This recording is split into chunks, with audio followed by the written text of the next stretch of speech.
Let me say this clearly from the start. This is not about left wing versus right wing. This is about how some influencers quietly push you towards one ideology while pretending to be neutral. और हाँ, अगर तुम्हें लग रहा है कि मुझे कोई मैनिपुलेट नहीं कर सकता, तो ये वीडियो सबसे ज्यादा तुम्हारे लिए है। आज इंडिया में एक नया ट्रेंड है वोक बनना, मतलब स्मार्ट बनना। इंग्लिश अच्छी हो, टोन काम हो, ग्राफ दिखा दो और ऑडियंस मान लेती है भाई ये बंदा तो फैक्ट्स बोल रहा है। But here's the uncomfortable truth, facts बोलना और ट्रुथ दिखाना सेम चीज नहीं होती है। वोक इन्फ्लुएंसर्स झूठ नहीं बोलते, वो सिलेक्टिवली बोलते हैं और फैक्ट्स को ट्विस्ट कर देते हैं। और सिलेक्टिव ट्रुथ मतलब साइलेंट प्रोपोगेंडा। नोटिस करना, प्रॉब्लम उठाई जाती है, इमोशन ऐड किया जाता है, विलन डिफाइन होता है और सॉल्यूशन सिर्फ एक डायरेक्शन में पॉइंट करता है। ऑडियंस को लगता है डिसीजन उनका है, पर कॉन्क्लूजन ऑलरेडी डिसाइडेड होता है। दिस इज कॉल्ड फ्रेमिंग और ये जर्नलिज्म और पॉलिटिकल कम्युनिकेशन का बेसिक टूल होता है। अब समझो मैनिपुलेशन का रियल गेम। इन्फ्लुएंसर बोलेंगे मैं किसी पार्टी को सपोर्ट नहीं करता, बट उनकी हर वीडियो के लास्ट में यही होगा कि गवर्नमेंट कुछ नहीं कर पा रही है, गवर्नमेंट ये है, गवर्नमेंट वो है।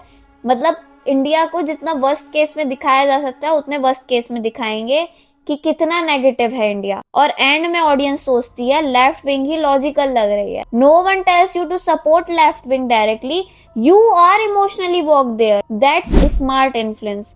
सबसे डेंजरस पार्ट पता है क्या है? वो ऑडियंस को लगता है वो इम्यून है मैनिपुलेशन से। मैं एजुकेटेड हूँ, मैं रिसर्च करता हूँ, मैं इमोशनल नहीं होता। बट अगर तुम सिर्फ उन्हीं क्रिएटर्स को देखते हो जो तुम्हारी एग्जिस्टिंग बिलीफ को कंफर्म करते हैं, तो तुम अवेयर नहीं हो, तुम कंफर्टेबल हो चुके हो। तुम्हें थिंकिंग करनी ही नहीं, तुम्हें क्वेश्चन करना ही नहीं है। This is called confirmation bias और ये वो कल्चर इसी पे सरवाइव करता है। अब एक और हार्श ट्रुथ सुनो, इंडिया में एंटी इंडिया नैरेटिव सेल होता है, ग्लोबल ऑडियंस को भी और एल्गोरिदम को भी। इसलिए तुम देखोगे इंडिया को हमेशा एक्सट्रीम केस में दिखाया जाता है, पॉजिटिव को डाउन प्ले किया जाता है। अगर कुछ पॉजिटिव भी हो रहा होगा तो उसके फैक्ट को ट्विस्ट करके नेगेटिव दिखा दिया जाएगा।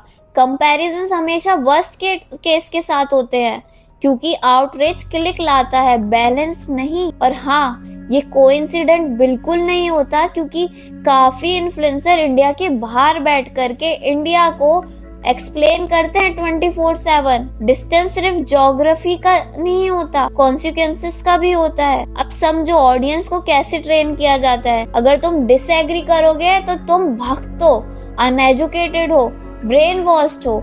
डिबेट नहीं होता तो लेबल्स लग जाते हैं और जब सवाल पूछना क्राइम बन जाए समझ जाओ आइडियोलॉजी स्ट्रॉन्ग नहीं, फ्रेजाइल है। क्लियर कर देती हूँ, गवर्नमेंट को क्रिटिसाइज करना जरूरी है, पावर को क्वेश्चन करना डेमोक्रेसी है। जितना हो सके उतना सवाल पूछो, पर जब क्रिटिसिज्म सिर्फ एक डायरेक्शन में हो, जब हर इशू का कल्प्रेट सेम हो, जब सॉल्यूशन हमेशा एक आइडियोलॉजी के पास हो, that's not awareness, that's alignment. Real thinking क्या होती है? दोनों साइड सुनना, डेटा के साथ कॉन्टेक्स्ट देखना, अपने फेवरेट इन्फ्लुएंसर को भी क्वेश्चन करना।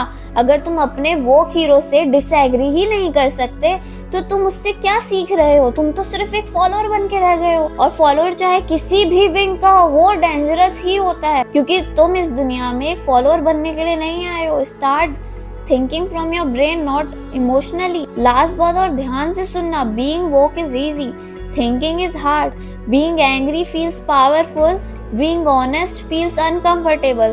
जो लोग तुम्हें हमेशा मोरली सुपीरियर फील करवाते हैं, शायद वो तुम्हें सच नहीं सिर्फ सेटिस्फिकेशन बेच रहे हैं। सो नेक्स्ट टाइम जब कोई बोले मैं बस फैक्ट्स एक्सप्लेन कर रहा हूँ, एक सवाल जरूर पूछना, कौन सा फैक्ट छोड़ा गया? बिकॉज साइलेंस भी एक नरेटिव होता है। अगर ये वीडियो तुम्हें थोड़ा भी अनकंफर्टेबल लगा हो, अच्छा है, मतलब तुम सोच रहे हो और सोचना ही हम लोगों की असली आजादी है। बाकी हम मिलते हैं नेक्स्ट वीडियो में, तब तक के लिए बाय, एडियोस, चाओ, राम राम और अपना ख्याल रखो।